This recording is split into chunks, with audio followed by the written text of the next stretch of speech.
चावल से झाते बेलू गरम पतीला हो का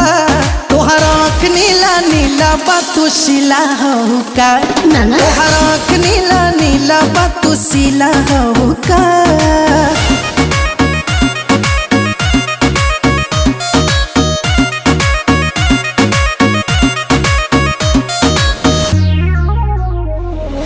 फेल कैलू पारो के फिल्मी सितारों के पियलू पानी का रानी हो आरो के